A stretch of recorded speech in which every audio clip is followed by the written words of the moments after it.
Welcome to the Virgin River Cafe Rewatch podcast. I'm Tracy. And I'm Gigi. Today, for my drink, I will be having iced coffee. Just plain iced coffee. Nothing added to it. Just going strong. Not even chocolate? Not even chopped. Just strong, straight up. As I said, like my man, tall and dark. Today, I'm going to be drinking, I have an iced coffee because I'm an iced coffee girl, and I have a cookie butter flavor in that because Ooh. cookie butter is just yummy. So we're going to sit down with our drinks. Well, let's get to it. Season 1, Episode 4, A Wounded Heart. Welcome to the fourth installment of Season 1. This one is, we have a little bit of a health scare with Hope. Hope's is how it's described as. Hope's health scare prompts a difficult conversation with Doc. Charmaine asks Mel uncomfortable questions, and Paige keeps secrets. Are we ready? Ready or not? Ready to dive into episode 4. Now, as we ended episode 3, Hope was in the middle of some medical situation on the steps of her house, and Mel had the pleasure, I use that term very loosely, of meeting Charmaine, Jack's, in quotes, air quotes, girlfriend. Okay, how do we feel about that? Let's pause for a second. All right. How do we feel about Okay. the fact that he's had 10 days, 7 days, whatever. Yes, we've decided together. It's approximately 7 to 10 days since Mel got to town. Yes.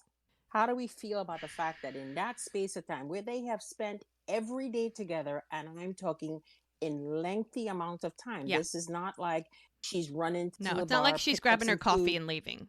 Leaving. No, they have spent some serious time together. Yeah, that he has not mentioned. And very emotional time. Like he's taken her to play baseball. They've dealt with a baby who's all that with Lily, and picnics by the river with fires and long looks and glances and gazes and exactly. Yeah. And so my question to you is he that oblivious? Now, I just love Jack, okay?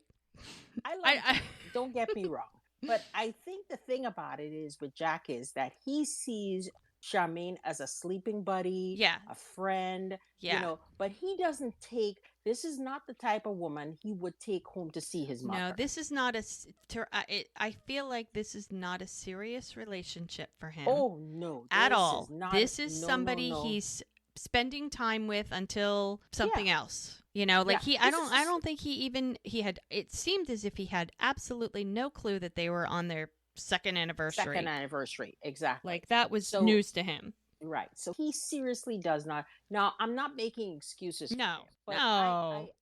But I think the thing about it is this is literally a sloppy situation. Yeah. Because she's invested in it, and he has no investment in this relationship other than you're my sleeping buddy. You're a friend. You're who I hang out with. Right. Somebody I spend time with.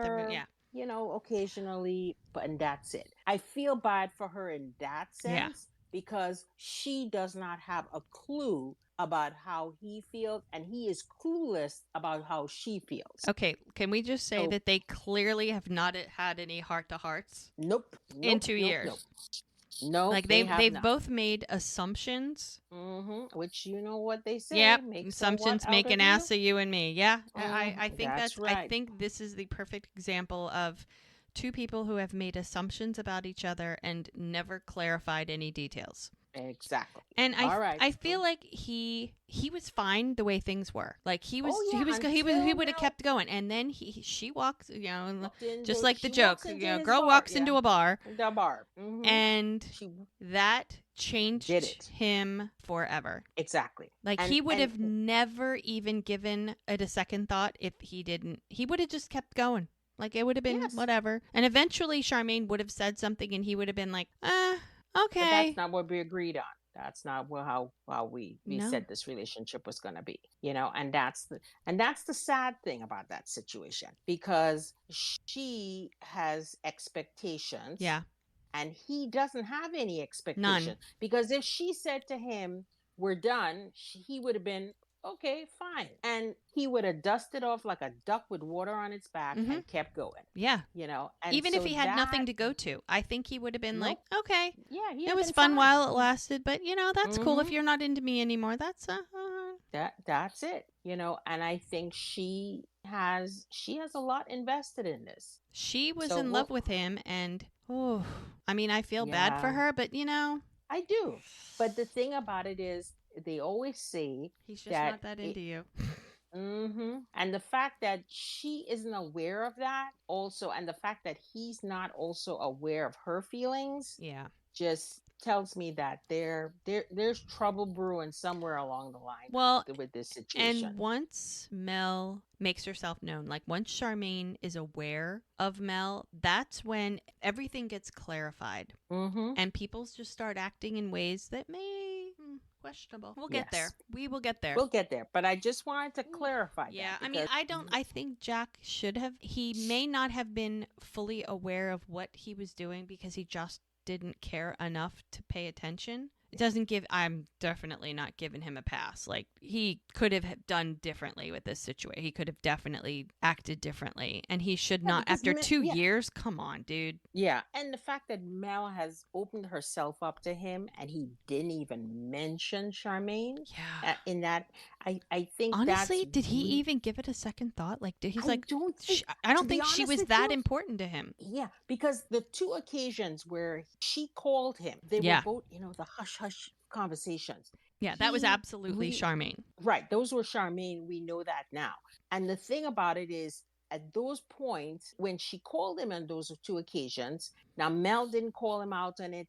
She didn't ask him his business. She didn't ask. She didn't see. Maybe she didn't even know. I think one of those conversations she was aware of, and then another one she wasn't, like the one that he got when he was at Lily. Right. I don't think she knew I don't think about she heard that. Yeah.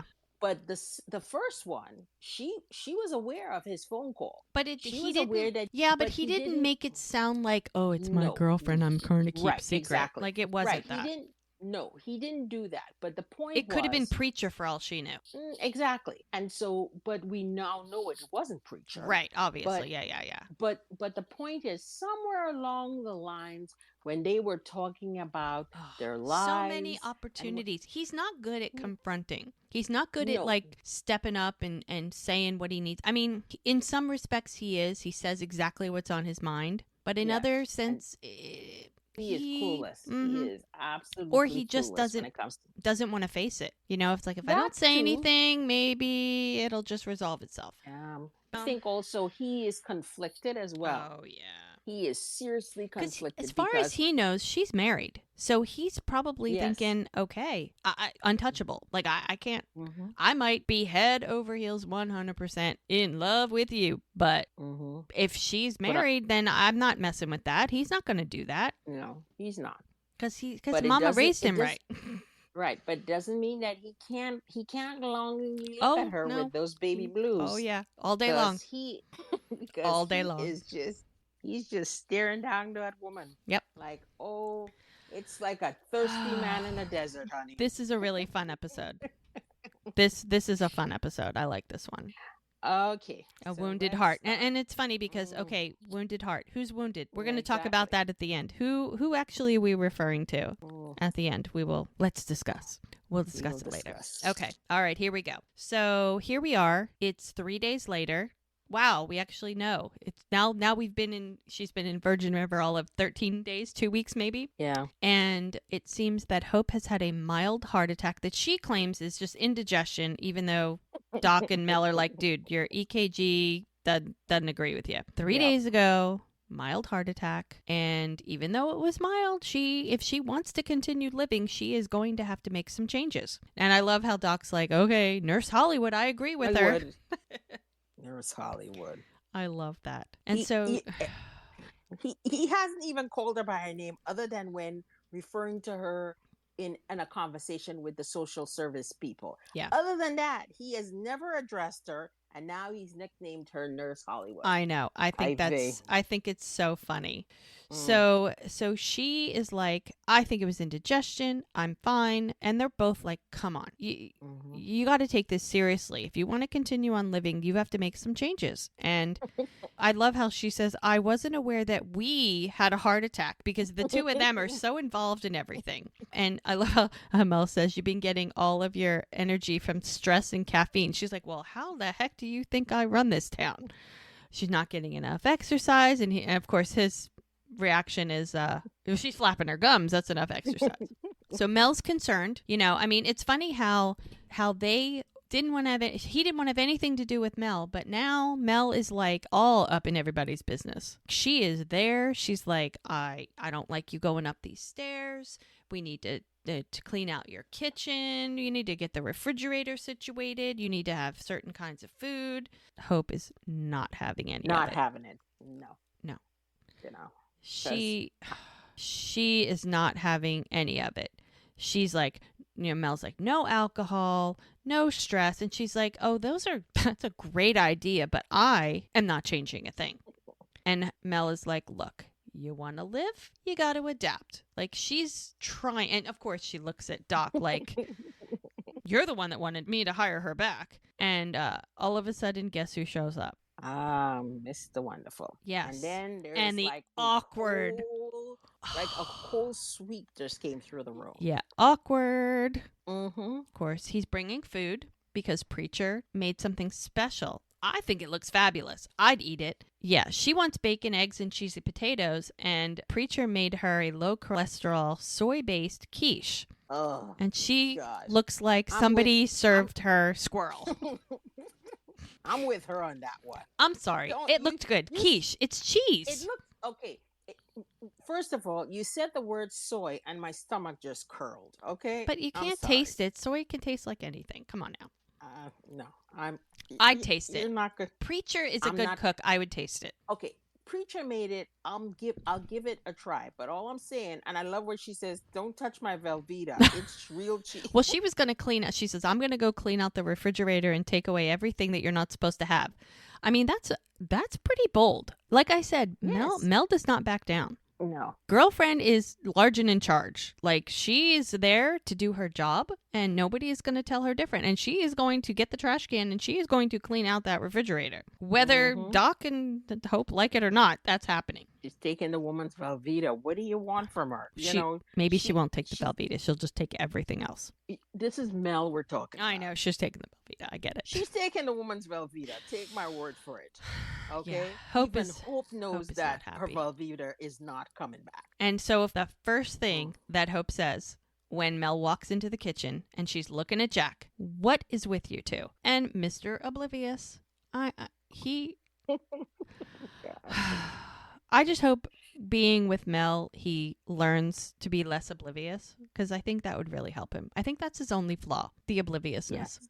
But I think most men are oblivious to certain things. Yes, I agree. If it doesn't have anything to do with them, they're not really concerned with what's going on outside of that situation. Well, this kind of has a lot to do with him. Exactly. But the point is, for him, the whole thing with Charmaine is oblivious. Yeah. So he's not connecting dots. Right. And now that he knows that Mel's upset with him, he knows Mel's upset with him. But the question is, he's not sure why Mel's upset with him. Yeah, he seems a little like, I don't know. Like, she's like, what's going on with you two? And he's like, nothing. What are you talking about? Well, when was the last time you saw her? He's like, well, let me think back. Well, we didn't see each other at the hospital. And, probably that night we got back from Lily's, at the bar. And she's like, oh, Mel hadn't heard about your little friend. It's like, what are you talking about? She's like, I love how good gravy. Men can be such idiots. Such idiots. Like, he's just like, how am I an idiot? She's like, oh, there is not enough time to get into that. So she calls Mel because Hope has a plan. Hope always has a plan. I am ready to live under your fascist regime. She's like, seriously, what happened in the last 2 minutes? She's like, you need to take yes for an answer. So she's rethinking everything Mel said. And okay, the mattress downstairs has springs, it jabs me, whatever. I need if you want me to sleep downstairs, and I need my mattress, so that needs to happen. And Doc is like, yep, me and the men, we're gonna go get. And she's like, no, let the youngins, let Jack and Mel handle the mattress. You and me are going in the kitchen. So the two of them are like, okay. Mel's like, don't you need to get back at work? And Jack, I don't know how this bar gets run sometimes. Now, maybe it's early in the morning. Maybe it hasn't opened yet, but... Well, first of all, Jack doesn't cook. So that's all Preacher. True. Okay? True. I get that. So if Jack is doing the accounting and the bar, Jack doesn't need to be there until it's breakfast, lunch, and dinner time. And there were other servers, because Ricky's in high school. He's a senior in high school at this point. Wait a minute. Right. Yeah, because this season, like 5 seasons, is about 10 months. So he's still in high school. He's a senior. Still in high school. Mm-hmm. Yeah. So he's not there now because it's probably morning, but there are other servers. Okay. Right. So he's free and clear. That's why he can go off and do things because he doesn't need to be there. He doesn't need to be there. I mean, the majority of the load is on Preacher because Preacher is the one who's doing the food. Mm-hmm. Jack's job. He probably orders and accounting, and he's a bartender, and nobody's going to be ordering whiskey at 8 a.m. So no. He's probably good it's orange juice and coffee. Yeah, unless they want a Bloody Mary. No, remember, no mixed drinks. Yeah, but that's... No mixed drinks. I'm not even going to attempt that. Okay. They go upstairs to Hope's bedroom, and this is very awkward. Like, she's going to play it cool. She's like, fine, this is how it is. Like, I was at Lily's. I mustn't have seen you. Oh, she's doing really well. The whole town is pitching in. Everybody's helping. He's like, oh, okay, this is not going well. And he's like, that night that we got back after Lily's, and oh yeah, your girlfriend, I'm really glad I got to meet her. And the look on his face is like, oh. He's like, well, I don't really think of Charmaine as my girlfriend. Really? Because that's what she introduced herself. Introduced herself as, yes. I love it. Just the way she talks.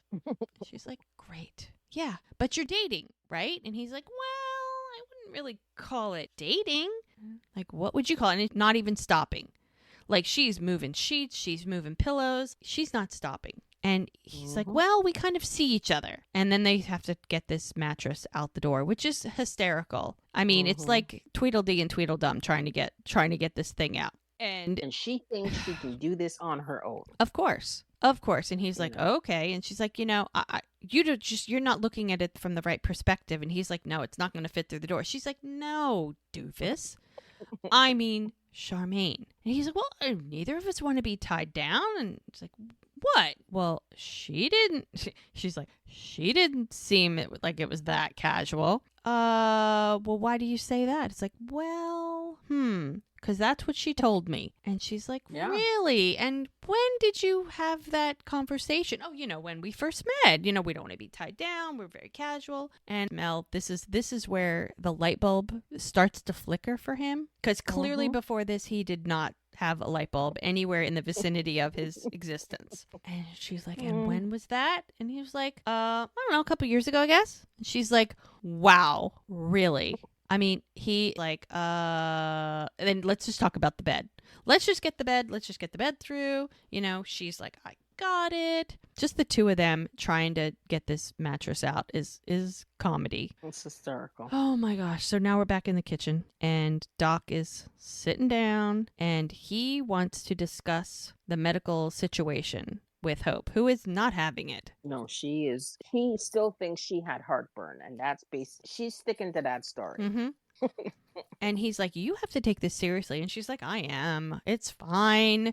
And she's like, yeah, this one's twice a day. This one's like, she knows her medication. And he's like thinking she's not paying attention. She's looking for her food is what's going on here. Yeah, she's like, Mel threw out all the good stuff. Mel threw everything, and my entire kitchen does not belong to me anymore. All my snacky foods are not there. Yep. So she is not happy. She is not taking on Vernon. Well, Vernon can talk till he's blue in the face. And her answer to it all is, well, after you guys leave, I'm just going to go through the trash. Well, he gets pissed. Because he's like, no, like seriously, maybe this was a mild heart attack, but this is a wake-up call. If you don't make some changes, she's like, no, I've lived my life the way I've wanted to live it, and nothing's going to change it. Mm-hmm. And he just wants her to take care of herself. You can tell that something's going on with her. Like, she's acting like tough, but no, something's definitely going on. She was probably more scared than she's letting on, but she's got to play the tough girl. Right, exactly. And the fact that Vernon has turned into a overprotective, like a nervous Nelly person, she's not having it because this is not the nature of their relationship. Exactly. And the fact that he's being this overprotective and fussy is just creeping the crap out of her. Yeah. See, and this is when we find out that they're married. That's right. Because she says to him, you could have been a better husband. And he's like, what does that mean? And she goes into the other room and she pulls out this big envelope and she hands him a stack of papers. He has to put his spectacles on and he's looking at this and he's like, what? Divorce papers? So here we are finding out that they're married and she has divorce papers. And he is shocked that she's asking for a divorce. She's saying it's long. She looks like she's ready to cry, but she's like, this is long overdue. He's like, you're going to do this now? And the fact is, how long have they been living separately? And because we the will fact find that out. she lives there and he lives where his practice is. Yeah, where his practice is. And she's like, when I was in the hospital, I had a lot of time to think. And then we find out that he looks at these papers, says that they are 20 years old. Oh, wow. She wanted a divorce 20 years ago, but never gave him the papers. That's crazy. That's just mad. So that means that they have been, living separately, but yet they're always together, which is so funny. Yes. Well, it's a small town again. I know. Whatever reason, which we find out later, is that she wasn't willing to live with him, but she wasn't willing to divorce him either. Yeah. Either. You know what I mean? It's that fine line. Mm-hmm. And so they're stuck. They decided that this was the best way to deal with it. But now she's had this heart attack and it's like she's had a different perspective on her life. She said it's now time we put our affairs in order. And maybe she's like, oh, what if I die? I'm still married to this man. I don't want to do that. So I should probably handle my... So she's serious. As she says, serious as a heart attack. Mm-hmm. She just, he's shocked. Like, wow. Yeah. And then he says, then this is where it comes out. One transgression 20 years ago. Mm-hmm. That's what did it. Yeah. And whatever this transgression is, she is not willing to forgive him because she's still holding on to this grudge, honey. Yep. And it's like, if I sign these papers, you realize it's over. And she's like, well, we haven't been together in decades. It's like, yeah, but we don't live together. But they're literally always together. They're constantly in each other's business. But she constantly reminds him that he's the one who broke them. She's just finishing what he started. Mm-hmm. Now, in the lineup of husbands, we know he's not the dead one. So is he the one, the bane of her existence, or the best 3 months of her life? No, best 3 months of her life. No, the soulmate and the bane of her existence. Those are the three, and we find out later. Yeah, I would have to guess, and this is something that she says to Mel later, so we'll spoil that, but that's fine. I think that she thinks of him maybe right now as the bane of her existence, but I think he may eventually be the love of her life. Yeah, the soulmate. Okay. But I mean, if you asked her today, she would say the bane of her existence. Yes. Yeah, she wouldn't. She's not feeling any love for Vernon right now. Sorry. Oh no, Vernon's been in the doghouse for 20 years, and for now he's going to stay there. Yeah. So he's not. Yeah. It's not happening. And the last couple of days did not go well, considering the whole disaster with Mel. Did not help. That did not help. Oh, no. So here we are back upstairs. Mel is on one side inside the room on one end of the mattress, and Jack is on the other side in the hallway on the other end of the mattress. And he is asking her, Mel, are you still there? Like, she's daydreaming. Like, I don't know. You're moving a mattress and you stop to like daydream. He literally sat down. He's like, okay, she's off in La La Land. I'm going to sit down. It's like, do you still want to do this? It's like, yeah, I guess. And she sits down again. And then we have another flashback. So this time we're back with Sister Joey and in her palatial apartment or condo or whatever this is. Yes. Now she's pregnant. Joey is pregnant. So this is either I would guess. This is not she says this is my third baby. Third baby. Okay, baby. Yeah, so her third baby. Yeah. All right. And so she doesn't need anything. She doesn't want or need a baby shower. And Mel is like, "Oh, they've put tons of people on the list and well, Mark doesn't think it's a good idea." And she's like, "Well, he's a no anyway cuz he's working, so whatever. But you two just lost a baby. Don't look at me like that. I don't you pity looking at me like that." And she's like, "No. All Mel wants to do is be normal. Yeah. Joey having a baby is normal. Her planning a baby shower is normal. She just wants normal because her whole life is upside down, that she wants something to be happy about." And she's looking for a distraction, and this baby shower is her distraction. And Joey is just like, "You can't do this. Like this, let me help you. This is not a good idea." And she is pissed. Mel is pissed because, again, Joey is trying to run her life and tell her what to do. She just can't. She gets lost in her thoughts, and Jack is like, I if you want to just sit here and think about your life, I can go." She's like, no. And he's like, "All right, let's move this mattress." He folds that sucker in half and pulls it through the door. Oh, yeah. And then I love how she gets all coy with him because he's like, "All right, wait a minute. Let me grab it. Let me adjust my grip. Hold on. And she's like, "Oh, well, if it's too heavy, I can help or I can get in the other end." All of a sudden, they're going to be a team, which is kind of funny. "I'll trade places with you." And they finally get this stupid thing. I don't know how long they were sitting up there, but it seemed like a really long, how long does it really take to walk a mattress down the steps? But whatever. Well, considering that she wanted to do it by herself and she wasn't willing for him to do it, and then she couldn't get it through, and then she went into the whole daydream thing. They probably were up there for a good 15-20 minutes. Oh, easy. And Hope's just happy that they're working together. She's like, "Oh, I'm so happy you two are getting along, working together, making, getting the job done." By this time, Doc left. They pissed each other off, so he had to go. That's right. And of course, when somebody asks you for a divorce, at that point you're just like, "I'm done. I'm out of here. Yeah, game over." Yeah. And she says, "Oh, Doc had to leave." And Jack's like, "Yeah, she means escaped," which is probably true. I think that's yes. So they go to get the other mattress because she had said that, "Oh, it's uncomfortable and it's got things in it and blah, blah, blah. Do you want us to get rid of it for you?" And she's like, "No, I keep it that way so the guests don't stay very long," which is brilliant.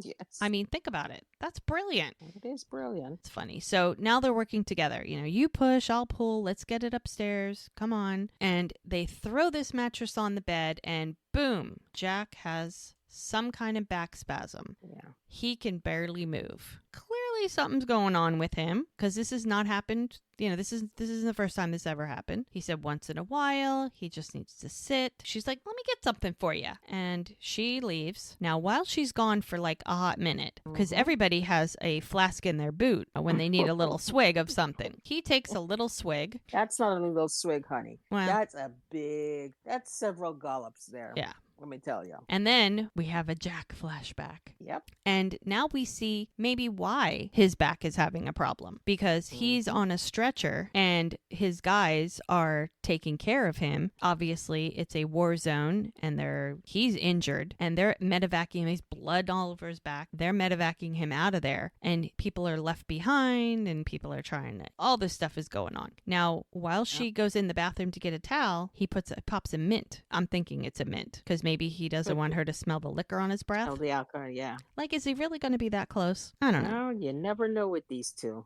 Yeah, exactly. She hands it to him, this analgesic cream for his back. And you carry this stuff with you in your purse? Like, is that weird?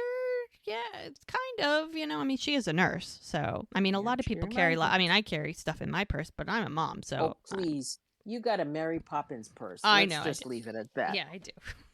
If you need it, I probably have it. And if it's not in my purse, it's in my car. So that's pretty much. But she's a nurse, so she's got this handy. And him being Jack, I'll put it on myself. And he can barely reach. Yep. So he's like, "Fine, okay, you win." Like it's not a competition. So she grabs some stuff not even thinking, because she's a nurse, she does this stuff all the time. She's like, okay, so where's the pain? Blah, blah, blah, lower left. Okay. Soon as she lifts his shirt, there's scars. And she lifts his shirt up, there's another scar. She lifts it up a little more, there's a big scar. She's like, oh. Now, she is not a shrinking violet. She boldly asks, what happened here? And all he can say is Iraq. And she's just like, wow. Like, the look on her face is like, clearly he's gone through something, because these are not little scars. These are pretty good size scars. There's a big major scar there. Really big. Yeah. And he looks almost like, oh, I really wish she didn't see that. Yeah. Like, this is a part of himself he probably wanted to keep to himself. Because I don't think he doesn't, I mean, Preacher knows because he was there. And Brady knows because he was there. But I mean, it's not like they sit around and talk about their feelings, discussing their injuries. I don't think it's something that he discusses very often. I would say no. This is, unless you were there, that's the only time that those people would know what was going on. Otherwise, everything is oblivious to everybody else. Now, I'm going to guess, just speculation on my part, that Charmaine probably knows. And I'm sure, because if they've been together on and off for 2 years, she's seen his back. Oh, yeah. Just a guess. And I'm sure he had to have told her something. Explained. Maybe not all the details, but he's told her something. So very few people realize, know what's going on with him. Now we're at Paige's bakery truck, and Preacher is there. Get the order. Yep, get the order. And Connie shows up. Oh yeah. Connie. She's buying a whole load of sweets, but it's her diet doesn't start until tomorrow, so she doesn't care. And Preacher's like, oh, you're just fine the way you are, Connie. She goes, I know you're lying, but I don't care. I love the line where she says, I'm surprised no one has snatched you up. Snatched you up. Yeah, he just lets that one go. Oh, yeah. And when she says that, then she turns to Paige. So, which Paige in this point is uncomfortable. Oh. With that comment. This whole conversation makes Paige look so uncomfortable. So she's getting all these treats for her sewing circle. And then, as she always does, the gossip queen, Mrs. Kravitz is at it again. Did you hear about Lily? Oh my God, at her age, having a baby and then abandoning it. Oh my. Yeah, think you know someone. And then they go and do something like, it's like, of course, Paige, who's defending the situation, not knowing the full story, thinks that she's brave. She tried to do the right thing, but Connie, how is leaving your baby on a doorstep doing right? Like, that doesn't make any sense. Yep. So, Preacher also coming to her defense, like, we shouldn't judge people. We don't know what their story is. We don't know what's going on. Extending the gossip just a little further. Thank you, Connie. Insult to injury. Yeah, she assumes because of the stress of knowing what happened with Lily is the cause of Hope's heart attack. Right. Which is so far left, I can't even imagine.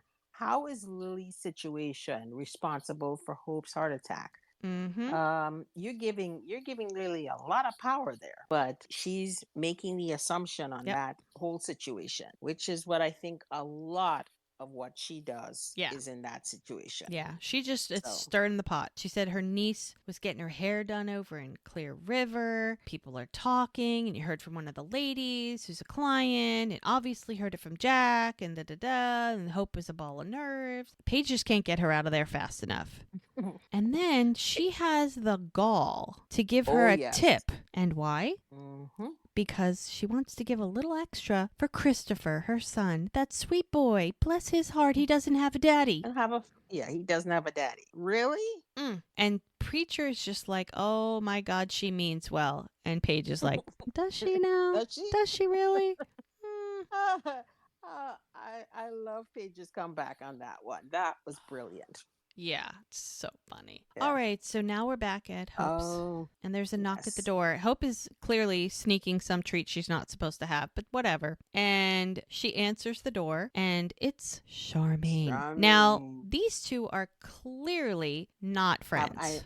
Animosity towards one another. But we don't know why there's animosity yet. Yes, there's some animosity. And I mean, they don't seem like they'd be friends anyway. It's not like, They don't travel in the same circles. No, they don't. Age difference also. Right.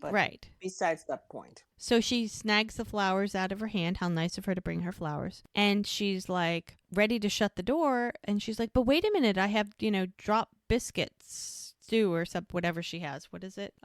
Chicken and biscuit casserole. Now, this is somebody who's probably not allowed to have a chicken and biscuit casserole. The biscuits alone would give you a heart attack. Mm-hmm. I'm not kidding you, because if it's made the way I think it's made, butter in it. She says drop cream biscuits. Now, it's like, okay, I may not like you, but you're bringing me drop cream biscuits in a casserole. I might like you a little bit. Charmaine is like, is there any other kind? Mm-hmm. So she's like, okay, fine, get in here. Fine. If I have to put up with you as long as I get the food, whatever. If I hide this, she's, preacher said Jack might be here. Yeah. He's upstairs, and she hides it not even in the refrigerator. She sticks it in the cabinet.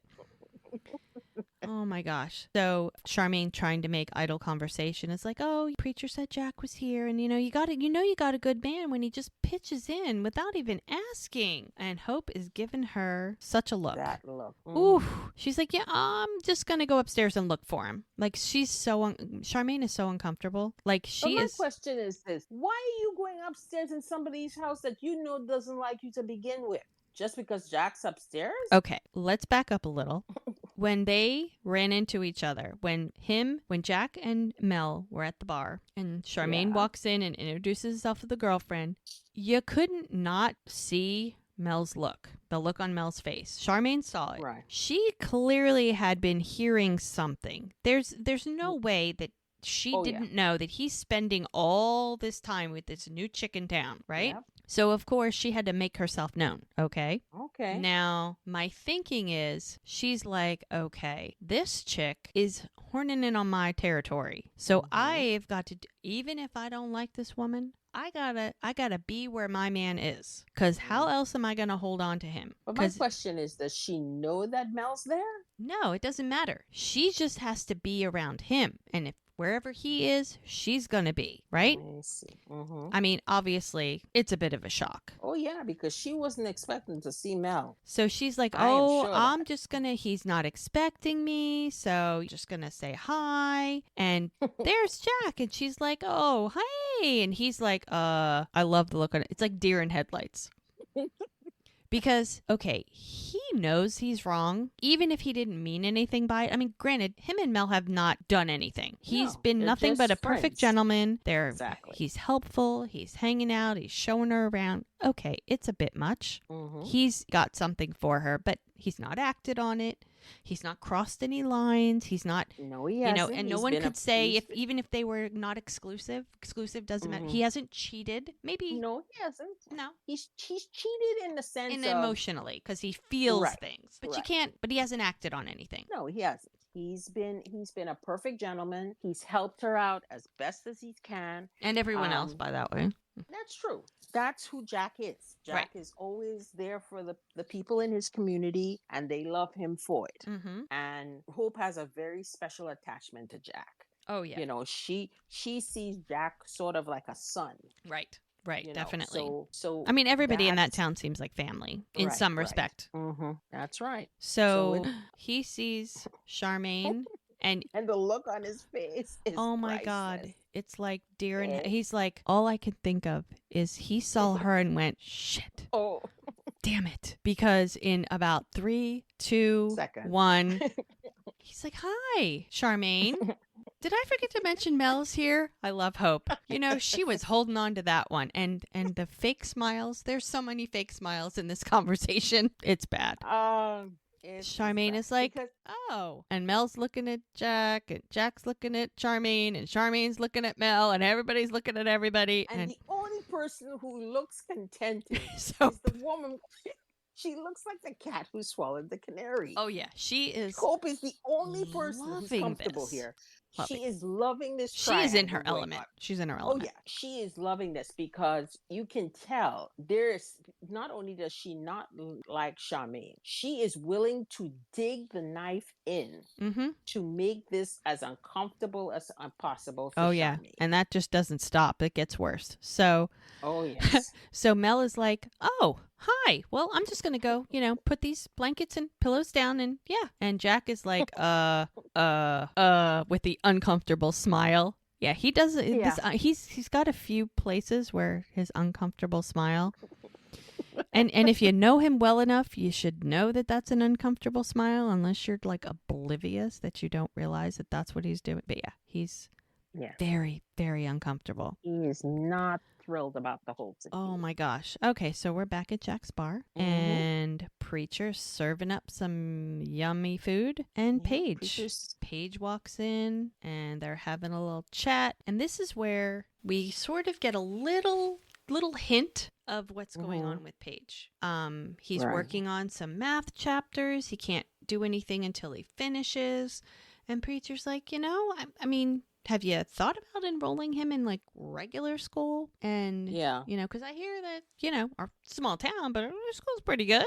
And she is like, well, he's gifted. He has to agree with him because he knows the kid. He knows he's a good kid. He's probably pretty smart. And she's just afraid that he would be bored.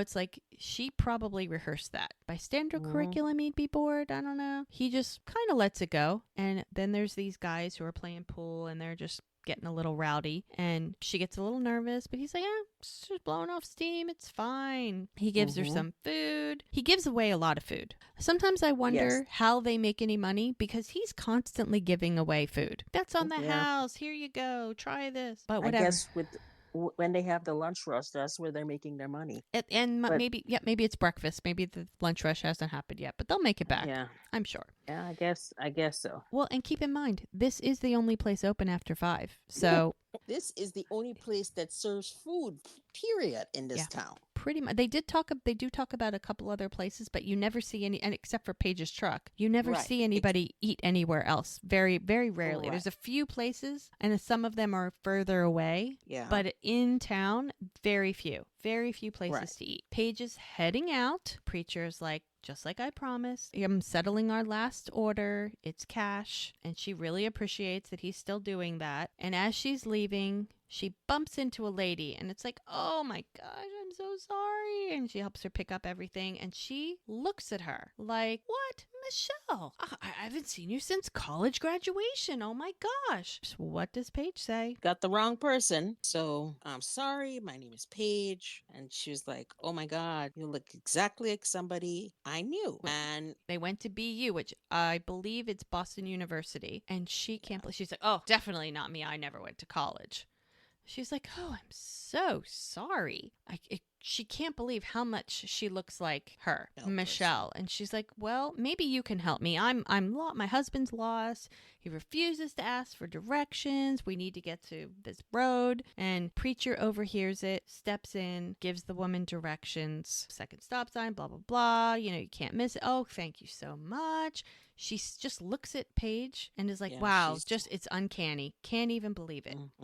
Paige just, shrugs it off. That's never happened to me before. That's so weird. And she just walks out the bar. Now, a little tidbit. The woman who she ran into, it's the woman who, her name is Therese Plummer. She is actually the person who narrates all of the Virgin River books. She's all 23 books. She actually is an award-winning narrator. I believe she's narrated over 300 books. I don't know if have you ever listened to the Audible? No, I haven't listened to the Audible. I've only read the books. You've I don't read books. I'm sorry. I know it's a bonus. You're somebody who would read 1,000 books, and I would read one because I don't like to read. I'm not a. I read at least 100 books a year. I don't think I've read 100 books in my life. I am being serious. I do not read. I don't like to read. Okay. I fall asleep. I get bored and I fall asleep and I get a headache and I can't do it. But I will audible anything. That's okay. And I have some enjoyed. of us read. Yeah. And some of us read through Audibles. That's okay. I call it read. I know you don't technically think it's reading. I think it's reading. It's a book and there are words and someone is reading to me, so I'm going to count it. Well, it's reading. It's just not the technical sense of reading. It's technical enough for me. I hate to read. I think I read a bunch in college and I just said, no, I'm good now. I don't really think I need to do this anymore. I love to read. I know you do. I know. I'm addicted to books. I know you are. That's a whole different story. My kids read a lot, but I've read the first 5 books. I'm on 6. I'm listening. But anyway, Therese Plummer, who does the Audible, she's fabulous. Like, I will, you know what? I will let you hear some of it because she's so good. She does all different voices. It's really interesting. And she does a little blip in the beginning and the end. I think there's at the end of each book, there's like a little interview with her about like her reading the books and how she's met. You know, sometimes they do signings together, book signings together. It's really interesting. But they invited her to be on the show during season 1, and she jumped at the chance. She said it was so much fun, and she had pictured what the character, because she's been doing this for a long time. Yeah, before the show ever got started, she had a visual of what she thought the characters looked like, and acted and everything, and that's how she does her voices and everything. And now that it's a show, she says it's interesting to see how her visual perception and how the reality came together. So just a little tidbit. So I thought I'd throw that in there. All right. Off she goes. And Paige, she's just going to let that go. And Preacher does not question it. Well, he's curious. He's curious. Because he has that look on his face that says, okay, now this is a second thing with Paige that seems off. Right. He does question. He questions her. Yeah. Like, I thought you said you had a psychology degree. And she's like, no, I started working right out of high school. She is really hoping that woman just keeps driving. Get in your camper van and head out of town. Because we don't want to have that conversation again. Yep. So back in the bar, the rowdiness. Now fight breaks out. Now remember these guys? These were some of the guys from the pot farm. That is the one guy right there that Preacher's talking to. And another guy was at the pot farm. They're just stirring up some trouble, and they break a table and throws Preacher some money. So sorry for the disturbance. And they all leave. It's not a good group of people. I have a feeling they're trouble. With a capital T. Yep. So, here we are. It's now evening. Like I said, time moves very slow in Virgin River. Very slow. We're literally living their life with them. Yep. And this is where this episode is, where we should say, guess who's coming to dinner? Yeah. This is interesting. This is the most uncomfortable dinner scene ever. Probably. So come into a scene where Hope, we have Charmaine, we have Mel, and we have Jack at this table. And it's pretty silent. And all of a sudden, Charmaine starts asking 20 questions. Yes. And it's the most uncomfortable scene. And of course, Hope is focused on the fact that she doesn't even like the food, because she would have rather had cheesy potatoes or something. And it was like grilled chicken and vegetables, because Mel made the dinner. Mel wanted her to have a healthy meal. She had brought that earlier, she mentioned, and this is what she was going to make for her. Right. The question is, does Mel know about the cheesy biscuits? Oh, no. I'm sure she doesn't, but she finds out. So she had, because that's what happens. It comes out. Apparently, Charmaine spills the beans about it, and Hope is kind of pissed because she's like, dang it, if you would have kept your mouth shut, I could have had it for breakfast. And that's when Charmaine starts. She's like, oh, Jack is, this is where she's trying to mark her territory. This is where it begins. She's like, Jack is always saying how I can't keep a secret. And Jack and his uncomfortable smiles. Oh, yeah. It's a very uncomfortable smile. She's doing all the talking. And so Mel, and she starts, oh, are you enjoying your visit? Oh, Hope has to just stop her on that one.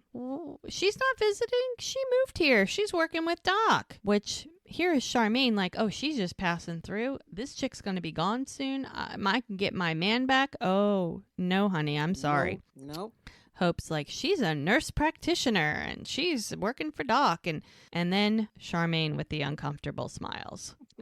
Oh, you just moved here, didn't you?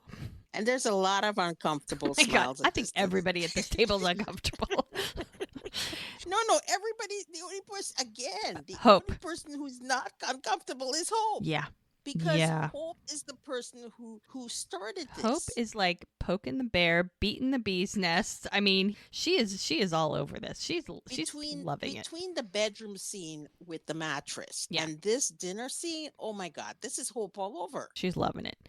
So Charmaine finds out that she's from LA. And she's like, oh, and your husband? Oh, yeah. So now, Charmaine, because she's a hairdresser, we'll find out. They do a lot of talking. They ask a lot of questions. And she's asking about her husband. Jack is like perking up for this one. Like, okay, yeah, let's hear about this husband. Let me, tell me about the husband. Yep. He's not going to say a word. He will not say a word, but he will listen very carefully. Of course. Right? Because he's like, oh, she's going to say something. Oh, no, he couldn't make the trip. And of course, Charmaine, when's he coming? And the four of us can go out to dinner. And she's like, why is not going to be joining me? But she is not giving it away. She is not going to share. She's not going to say anything. Charmaine just being nosy. But why not? How is this any of your business? And even Jack is like, sure. Now, he's very respectful. When she didn't want to talk about her wedding ring, he was like, okay, no problem. Okay, yeah. If she didn't want to continue a conversation, fine, no problem, whatever. So he's good with like seeing someone's boundaries, accepting them, and moving on. Clearly, Charmaine has not learned that skill. She has not learned that skill. She has not learned that. And that's where... And he's given her a look, and she's like, what? But this is where it's good to have hope, because hope nips that in the bud. Right. Yeah. She basically has to. Charmaine, who is completely clueless, and this just kind of shows you maybe she is a little clueless. If she can't, this is obvious. This is an obvious thing. Like someone you don't even know, you're like grilling them with all kinds of questions. Like maybe she's not clued in to her and Jack's relationship because she just doesn't want to see it. Again, just a little bit clueless. Hope comes right at her. And she's like, not everybody wants to talk about their personal life with strangers. You just shouldn't do that. And as they say, she didn't mean anything by it, but she's a hairstylist. She's used to asking a lot of questions. And Mel, saved by the bell. The phone rings. And it's her sister. And she's like, oh, excuse me, I have to take this. So Jack's given Charmaine a look. Charmaine's feeling uncomfortable, excuses herself to the restroom, and Hope just cannot resist. Jack, are you having fun? Oh my gosh. Love that question. Oh my gosh. Are we having fun? Are you having fun? Yeah, he's having a blast. Good Lord. Because he's basically in a triangle at this point. Oh yeah. He didn't know he was in a triangle, but he just inserted himself in a triangle. Oh my gosh. Yeah.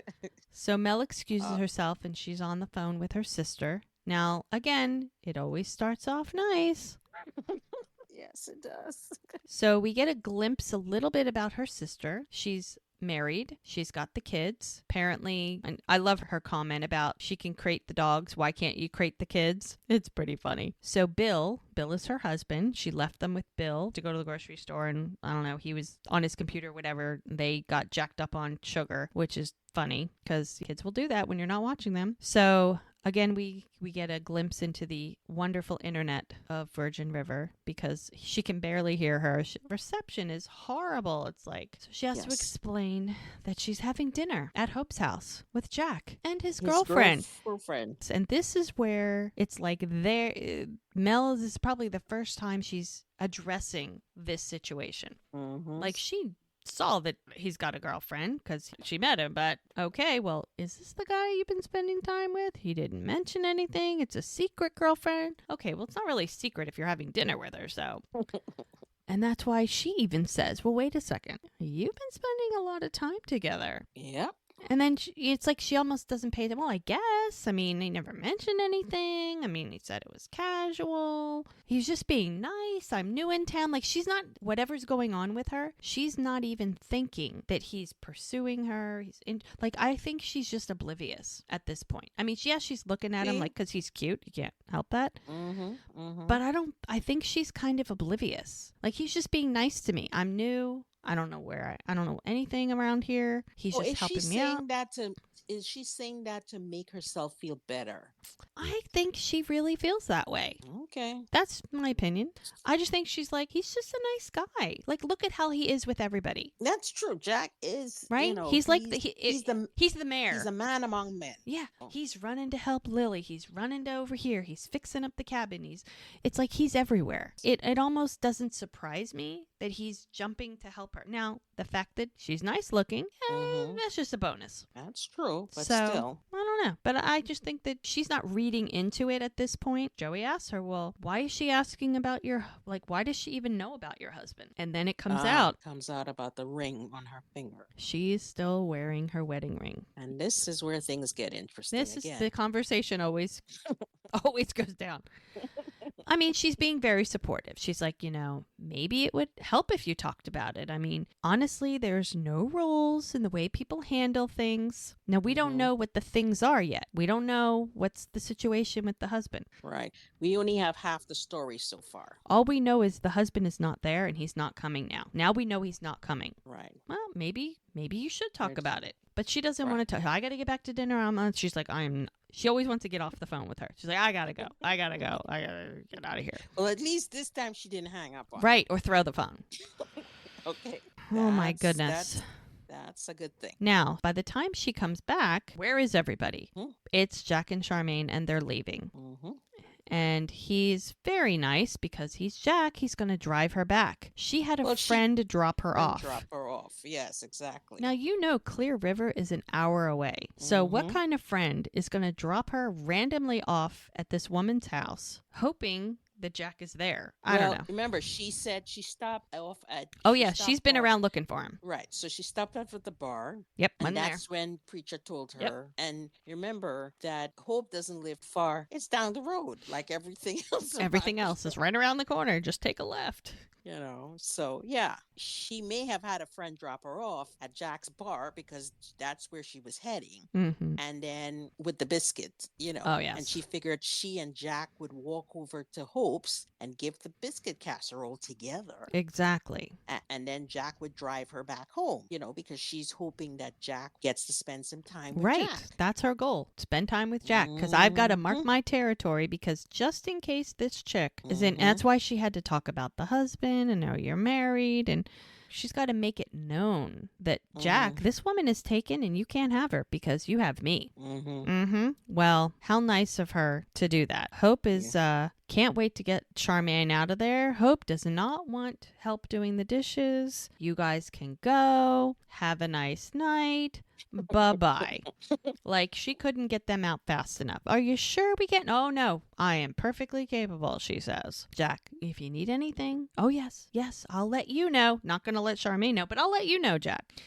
The uncomfortable night, Jack. And he's like, night. Yeah. And he looks at Mel like, I'm so sorry. Oh, my God, I'm so screwed. Like, can you imagine the car ride? Because it's an hour. Yeah. It's an hour. Hour away, yes. Now, I have a theory, and I will get into that in a future episode. But that car ride, that's a catalyst. And I'm gonna put a pin in that for later, but I have a feeling that's a catalyst for something. Yes. So we will see. Then we get back to Hope and Mel, and Mel's like, wow. She's like, she wanted to get Perky Penny out of her hair. I mean, well, you sure you don't want help with dishes? Oh, no, I just needed to get her out of here. You're welcome. If you want to do my dishes, I am not going to stop you. And Mel, as wonderful as she is, she's doing the dishes. It's fine. And they have a little chat, a little heart to heart. That's right. She obviously doesn't like Charmaine. I mean, Mel is saying, it's obvious. She seems perfectly sweet. Hope is like, oh, maybe. But she is not good enough for Jack. Yes. This is where we find how Hope feels about Jack, that she sees Jack as her son. She's being the overprotective mother, and Charmaine is not right for her kid. Oh, no. She just does not feel that that's a good fit. And basically, and this is for somebody who's super nosy, but even she says, because she thinks Mel's opinion is Charmaine seems sweet. And she's like, yeah, but I don't think it's very sweet to ask somebody you don't even know a bunch of personal questions. I agree. I totally agree with Hope on that one. And, Mel's tough. She says she doesn't mind, and then Hope calls her, will you really answer your phone in the middle of dinner? And this is where we get a little hint about what's going on with Mel, because she says there are things that have happened in the last few years that she just doesn't want to talk about. Hope is like, yeah, I figured that. She's like, I don't take a rocket scientist. You're an accomplished nurse from LA, good looking. You move in the middle of nowhere. You got to be running from something. Mel has to joke, like, I'm not a fugitive. If you're wondering, like, we're not going to go down the true crime genre. This is not true crime. We're gonna stay in Sweet Virgin River. She's not a fugitive. She's not an axe murderer or anything. My goodness. Right? But Hope doesn't push it. And which is surprising. Very surprising when she says that your business is your business. I was almost like, you know she wants to know. You know she is dying to know. Yes. But maybe she's biding her time, and then when the right opportunity, like that was a very uncomfortable dinner. Maybe she was like, okay, that's a lot. That's a lot for tonight. I'm going to wait. I'm going to save that for another conversation. Of course, Mel appreciates, because Jack's the same way. Jack doesn't push. He lets her say what she needs to say, and then he doesn't push. And it just seems like Hope, for a moment, very small moment. This may be the only time she ever does this.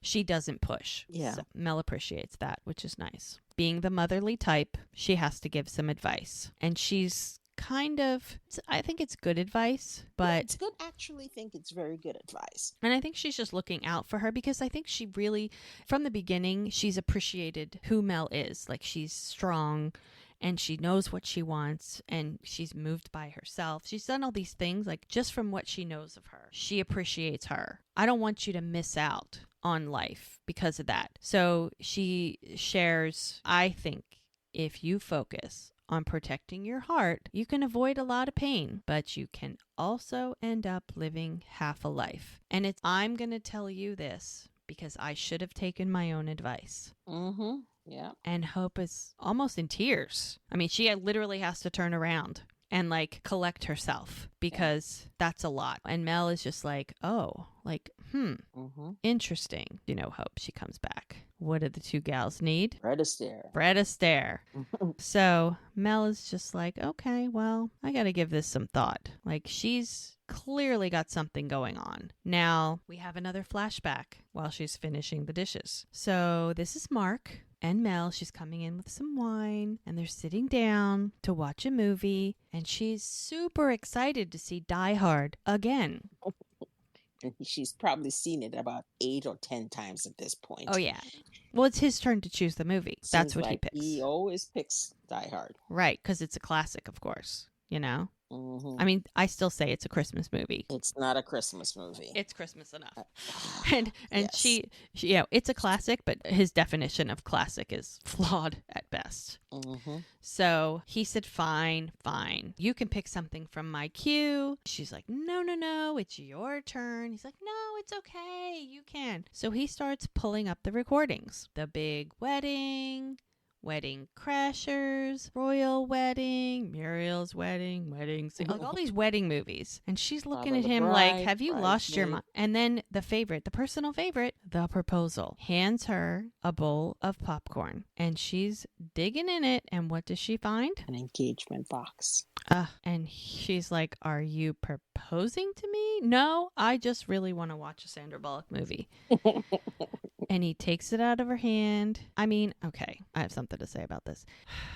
He gets on one knee, and he knew from the first day that he met her what an extraordinary woman. And he opens the ring. He called his mother, and he told her that he met the woman that he wants to grow old with. And she's teary and all of that. And he promises to spend the rest of his life. Everyone is always trying to spend the rest of their life to make her happy. I mean, to have such men in your life. She says yes, and they're engaged. Okay, now my problem with this. Okay, is that the corniest proposal you've ever seen? It is corny, but again, you have to remember we're watching Virgin River. Okay, but there's a lot of corny. I get that, but he's a doctor. Like he has a couple bucks. Like, okay, so he couldn't take her out to dinner. He couldn't. Well, I think he wanted to not do it the usual way. The wine and flowers. I mean, because it was kind of corny where he did with all the movies and all that sort of stuff. So, Okay, I'm just. I maybe this is me. I'm just a little disappointed. I feel like he could have put a little more effort into it. I mean, it's sweet. Yeah. But I don't know. Maybe there's just, I don't know. I just expected more from a doctor. I'm sorry. Well, I don't know. All proposals need to be grand and flamboyant. I'm not saying grand. I'm just saying, could you have bought her dinner? Like, but I think the thing about it was he wanted it to be a surprise. He wanted to catch her off guard. And he wanted to do it differently than everybody else may have done it. So I give him kudos for trying something different. Yeah. I understand you wanted something more vavoom vavoom. I didn't need something. I didn't need a grand gesture. I just feel like they didn't even get dressed up. Like he could have taken her to the parking lot of where they met at the hospital. It could have been something, I just feel like he could have done a little more. Did your husband propose to you in some grand manner too? Yes. All right. Okay. It was on a beach in the Bahamas. Well, that's my great. Standards are a little high. If my proposal was a ring box and a bowl of popcorn, I probably wouldn't have anything to say, but it wasn't. So okay, I'm gonna give you that. In my humble opinion, I expected more from a doctor. Okay. That's all I'm saying. All right. But we'll move on. Who can compete with the Bahamas? I don't know. All right. It's fine. That's okay. All righty. So Hope is encouraging Mel to snap out of her memory. Yes. And come watch some Fred Astaire because, apparently that's what they need. Yes. They need a little dancing in their lives with Fred Astaire. Apparently. And the scenery shots in this show amazing. Are God. I love it. Hope is home, and she's peeking outside, seeing Vernon's truck. And what does she do? He's asleep. He's literally asleep in his truck. She taps on the window and finds out he spent the entire night outside sleeping in his truck. He's worried. He wants to make sure she's okay. He wants to be close by. First couple nights she's home. And she's cute. She brings him coffee and some breakfast or something, muffins or whatever. Looks like a hot plate or something. It's very sweet. I mean, it's almost like, they were maybe going to get a divorce, but now she's like, she tries to be sweet, but then she hits him with, so, did you sign the papers? It's like, oh, man. Yeah, but he said he can't because the papers are 20 years old. Yeah, and the lawyer is dead. The lawyer's dead. So they got to get some new papers. So he's like, let me work on it. If this is what you really want, let me work on it. But in the meantime, here's some supplement because it'll help your heart. And she's like, where did you get? He went in town and got it. You don't go to town. Like, wow. That means he actually went out of his way to find this for her and go get it. So he went to a place called Eureka, which is an actual town in Northern California. And it is considered big city for that part of Northern California for the folks that live there. The fact that Vernon went there is what surprised her. Because he doesn't do that. He doesn't go to the city. He's a small town guy and he stays that way. So now we're back at Jack's bar. Jack and Preacher are going over the books. I guess they treat the police and the firefighters and everything. Sometimes Preacher's like, wow, you shouldn't comp all their meals all the time, but they tip well, they take care of them. So, I mean, it's a good deal. It's sort of like the small town feeling, take care of those who take care of you kind of a thing. Yep. And they're going over the books and the bar tab's good. It's going up and apparently there's no discrepancies. No more discrepancies. How interesting. Maybe Jack did lock the door and keep Brady out of there. Who knows?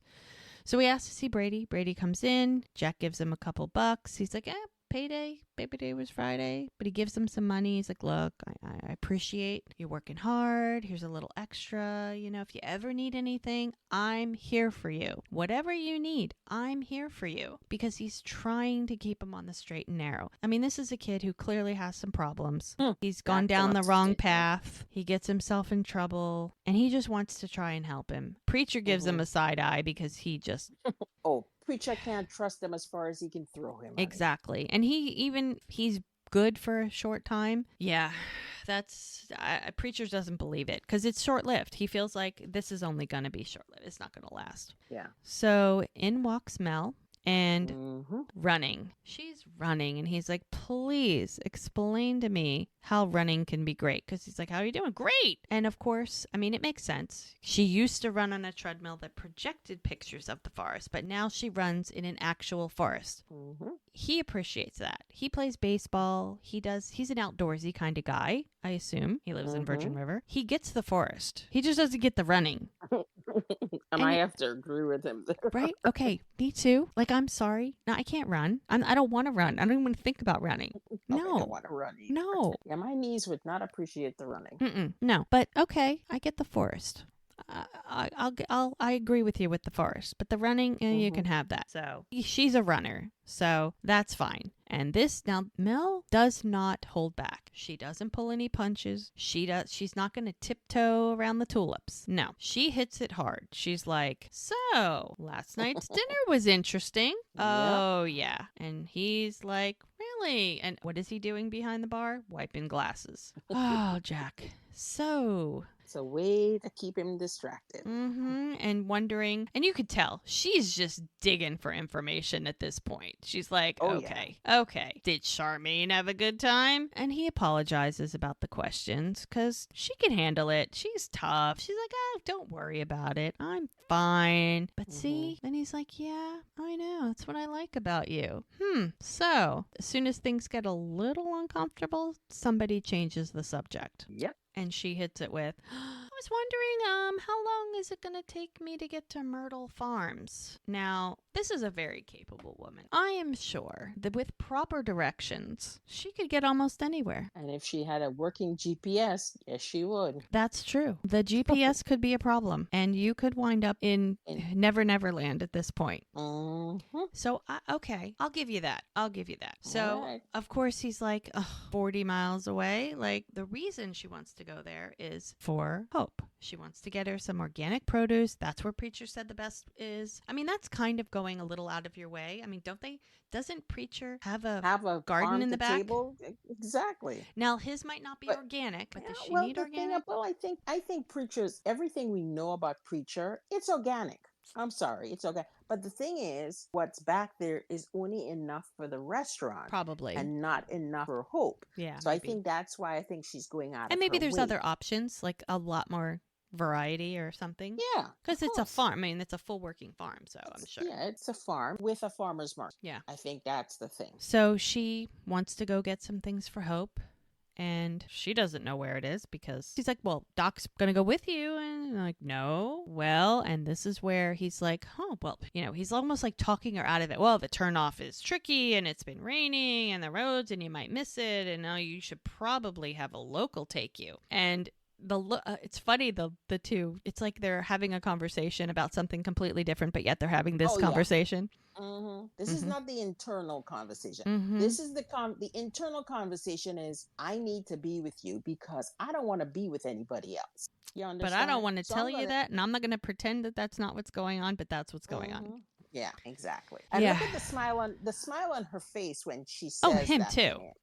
And him, this is why I said she may be mad with him, but the two of them can't seem to be mad with each other for a very long period of time. Yeah. And regardless, he's got a girlfriend and she's got a wedding ring. But you know what? We're just going to be friends. Yeah. Okay. Let's just be friends. Let's see how that works for you. Right? As they say, tell me how that works for you. Tell me how that works for you. Exactly. She's like, well, do you know anybody who could show? Oh, well, you'd have to know a local, who could take time out of their busy day. And she's like, I don't know anyone like that. Someone who owns their own business, and the smirks on their faces is so funny. And so he was like, well, I'll just tell the boys to cover for me, and I have a short day at the clinic, and pick me up in a few hours. Oh, if you insist. Like, really? They just can't wait. Oh my God. And the scenery. Yeah, the mountains. Now, this was all gonna work out nice. Until it didn't. Yes. I doubt Jack did not plan this. No, I don't think he planned it. Shit happens. But this is the kind of person Jack is, as we find out as we proceed here. We see them now on a lonely road, and Jack is on his phone because the car... There's a big flat tire. And Jack is calling Bert to come out and help them with it. And Mel is trying to find a signal. Again, yes, she can't get a signal, but he's talking to somebody. How is it that she doesn't have a signal and he's got one? Because she says that she's not signed up with Sprint's Wilderness Plan. That's why. It's very simple. It's true. Right? So Bert's going to come. They're good. He's on another job. He'll be there before nightfall. How soon is he going to be there? Before nightfall, because that's the time. It's Virgin River. I mean, there's no schedule. Now, if you look in the back of his truck, he's got a sleeping bag. He's got he's got provisions. So, I mean, if they're stuck there for a couple of days, I think they'd be okay. I mean, he seems like that guy. He seems like that guy. Okay, and the reason why they don't have a spare tire is why? Oh, because he lent it to somebody and didn't think about getting it back. No. So now no. Well, first she's wondering how Bert stays in business. Because if they have until nightfall, it's because he's the only gas station with a tow truck in 100 miles. Like, really? Like, that's, people wonder, like, how is that possible? He's the only guy? Yeah, because he's the only guy. Yep, he's the only guy. Like, if you want Bert to come pick your car up, then you're going to have to be patient. This town, you must learn patience. You must learn patience. There's one doctor, there's one tow truck, there's one corner store, there's one bed and breakfast, there's one bakery truck. Like, there's one of everything. Mm-hmm. But that's the thing. There's only one. And the thing about it, in a small town, you don't need more than one. Right. To be honest with you, you really don't need more than one. Right. And as we learn later on, and it's not a spoiler, is that when Paige closes in the evening, Jack's got hot coffee. Mm-hmm. So always. Jack always has coffee. But see, she has lattes. That's the difference. Yeah. He doesn't have, he will not foam milk. He will just have drip coffee. But that's the whole thing. He doesn't do mixed drinks and he doesn't do mixed coffees. If you want coffee, he's got coffee. If you want frou-frou, talk to Paige. That's not for him. Exactly. You want cocktails, that's not what you're going to get there. Nope, you're going to have to go to Clear River for that. That's right. Exactly. So that's the thing with Jack, is that it's all the basics. Yeah. If you want frou-frou, you got to go to the big city. Yeah, he doesn't have time for that. So he doesn't have a spare tire. Mm-hmm. And he lent it to a neighbor. How nice of him. Mel's always kind of like, dude, right now, I wish you were a little bit less accommodating. Mm-hmm. Because then they wouldn't be stuck. But he's going to work on that. Of course. So, and he's like, this is normal for him. Like, he just is like, oh yeah, we're just going to sit here and wait. Have a seat. It's fine. It's all good. And this is called easy living. Yeah. Because when you live there, nobody's in a rush in this town. You notice that, right? No. Nobody's in a rush. She comes from LA where the word rush was invented. Yeah. Oh yeah. Okay. So the fact that he tells her, pull up a seat, he pats the back of the truck. I mean, this car. It could be a while. Tells her, we're going to be here a while. Yeah. So, but that's the thing. Nothing moves with speed in Virgin River. If you're looking for speed, this is not the town you're looking for. This is slow and steady, wins the race. Now, this is a perfect opportunity, and she takes it. They're there for a while. He is a captive audience. Oh, yes, he is. And she's captive audience. Oh, yeah. She's like, I got a question. And he's probably like, okay. Why are you so insistent on keeping things casual with Charmaine? Like, he can't escape that. Like, what's he gonna do? He can't leave, right? I mean, he's like, like, he gets up and walks away. Like, I don't know. But she, like I said, captive audience. She is not letting this go. Yes, you do know. You know. And if you don't know, you better think about it. And he's like, well, do you want the real reason? Like, oh, no, lie to me. Please lie to me. No, of course she wants the real reason. Why would you even say that, silly man? And it comes out. This is why he's like that with Charmaine, because his dad did not treat his mom right. Didn't treat her the way that he thought she should be treated. Mm-hmm. Now, you notice when he says things like, that's the way my mom raised me, or I was raised right. Mm-hmm. And with being in the military, like, he has standards. Like, he knows how to treat people. He's a good person. Mm-hmm. And he would not hurt someone intentionally. That's how I feel. No, I don't think Jack does is to harm anybody. Because he has a moral compass. Very, very high moral compass. He has a very high moral compass. So all the things to come with Charmaine is things that thrown him off guard because he didn't see any of this coming his way. He was just living easy breezy until Mel walked to town and just spun him around. Him off his keister. Yep. She threw him off his keister and he fell hard. He fell hard. And it's almost like it makes him rethink what he thought he was doing. Yeah. Right? So because of this situation with his parents, he is concerned that he's going to be like his dad. And she calls him on it. And he was like, no, that whole apple doesn't fall far from the tree and blah, blah, blah. And, he's always trying to not be like his dad. Like his whole goal in life is to not be like his father. Right. And as he said earlier, his relationship with his father is very strenuous. Very contentious, yes. You're right. His mother, he's the apple of his mother's eye. Oh, yes, he's the favorite. I can assume he's the favorite. Yeah, he's got 4 sisters, so let's just say he's mama's boy. For sure. Okay? And the girls are, we'll see. Daddy's girls, yes. We'll see. But we are making the assumption that from the way he speaks of his father, now in this situation, he and his father have a very tumultuous relationship. And he does not want to be like his father. So he's doing everything he can to not be as like his father. And then he says, sometimes I catch myself and I feel like I'm him. But all of us feel like this. Yes. Don't you say things that come out of your mouth and go, oh my God, that was I sound like my mother. Yes. I can't tell you how many times I've done that. I was like... Exactly. They haven't known each other very long. 2 weeks? Oh, they have. Maybe 3. On a good day? Maybe 3. And I think this is something that he needed to hear this, and not from somebody who knows him, not like from Hope or even Charmaine or somebody else who's known him a long time. She hasn't known him that long. No, she hasn't. So it's almost like, how you always say, if somebody tells you something, you don't believe it, but somebody else has to tell you, and then you're like, oh, okay. Yeah. Like, didn't I just frickin' say that? Yep. Yeah. Oh, I lived that nightmare. We all do. And she says she considers herself a pretty good judge of character, and she doesn't feel like that he should be worried that would ever happen. And he, of course, jumps right up. It's like, that's never going to happen because I am not in a relationship with her. I'm never going to be in a relationship with her. And Mel is like, well, in his mind, he's not in a relationship. It doesn't matter what Charmaine says. In his mind, he is not. And Mel is like, dude, okay, you are in a relationship. She's not some floozy. She's not some chick you hook up with. 2 years. Like, it doesn't matter how perfectly clear the intentions were from the beginning, right? He can say that up and down all day long. It doesn't matter because a lot happens in 2 years. Yeah, and like she says, sometimes you can't separate your heart from your head. He's beginning to understand that. As he gazes at her. Yep. Like, really? And she's starting to sense something because her first reaction to that is, this is not a good idea.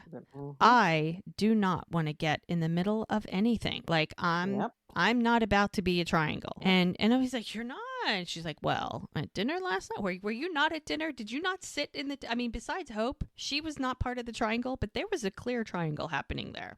Hope was just spinning the triangle. That's all. And I mean... She is just like, look, I don't want anybody's feelings to get hurt. This is not my jam. And again, let's change the subject. Let me try to call it Bert again because, that tow truck. Where is that darn tow truck? Get me out of here. Like, he needs an escape plan. He wants to pull the cord. He wants to get the heck out of there. He's stuck. He cannot go anywhere. I don't know. Is she going to let up on this conversation or not? But a slight reprieve. And I could tell you right now, that phone is not ringing. Oh, it's probably not even working. So now we're back at Paige's, and we have a very interesting turn of events here. She is dyeing her son's hair. Yes. And he is not having it. He doesn't want to do this anymore. He's like, how long? Until we can be sure we're both safe. So now we're discovering something's going on that she's hiding. I mean, it was almost like a weird scene in the middle of everything, but it was just enough. Very short, but it said a lot. It said a lot. It's very potent for what's going to happen. We're back. Jack's phone's dead. And they're two of them. They're trying to avoid the question, the situation that's hanging in the air. I mean, and so we're now back to Charmaine. Yeah, his phone is dead. He doesn't want to talk anymore. She's sorry things are the way they are. She's like, look, I'm sorry I upset you. I'm bringing up Charmaine and all of that. I mean, she as a woman thinking, and this is Mel. This is how empathetic she is. Clearly, she may like Jack. She may not like Jack, whatever. But regardless, like, she's looking at it from Charmaine's perspective. Like, she doesn't deserve to be in this situation. Like, that's not cool. Like, you need to be honest with her. And so she's like, she deserves to know how things are. And he continues to insist how clear he's been. They know where they are. They're not in a relationship. Not looking for anything, whatever. They both understood that this is the way things are. He's not in the wrong. She's kind of like, he's feeling like she's accusing him of doing the wrong thing. Exactly. He feels like he's being judged is what's going on. And he is not, he's not liking it. He's a little pissy about it. So now they see a car roll up. It's a big truck. And it's one of the guys from the pot farm. Of course, Jack's like, you got a spare tire? Guy gets out, drinking a beer, tosses it. What are you doing on this road? We're broken down, obviously. Do you not see the flat tire? Mel's like, well, we're heading to a farm. You got to pick up some stuff for a patient. He's like, oh, you're a doctor? No practitioner. Good enough. Let's go. Tries to grab her. And Jack gets his knickers in a bunch and steps right in. But unfortunately, this guy pulls a gun. He pulls a gun. And now we're wondering. It's like very interesting turn of events. I mean, here they are thinking they're just going to be waiting for Bert. And now they got to deal with this Yahoo and his gun. Now we have to see what happens next. I know. Another day in the life of Virgin River. And it's literally been 2 weeks. Maybe 3. Taste of the show. I think it's good and bad. I think it has good points. I think it's funny. In a way, it's kind of funny. Yeah. But you get to live their lives with them, if you want to look at it that way. Because I guess season 5 is a representation of what? A year gone by? No, it's about 10 months from the beginning. Oh my Lord. Yeah, maybe 10 months. It's not even 10. It's more like, probably about 10. I would say between 9.5 and 10 months. Because if you do the math, and I actually sat down and tried to figure it out one day, it just kind of gave me a headache. There are certain points, because in the books, Mel comes to Virgin River approximately early March. And because of the season, it has to be a little cold. Now, they are in Northern California, so it is colder longer. So that would make sense. And as time goes on, we haven't had Valentine's Day yet, which seems something that they would celebrate. We've not seen it. So that's why I'm feeling like it was after the middle of February that Mel moved there. We'll see. All right. We'll see. All right. Well, it was great chatting with you, Gigi. Lovely as always. And we will move on to episode number 5. Number 5 is called Under Fire. We'll do that one next. See you in the next episode.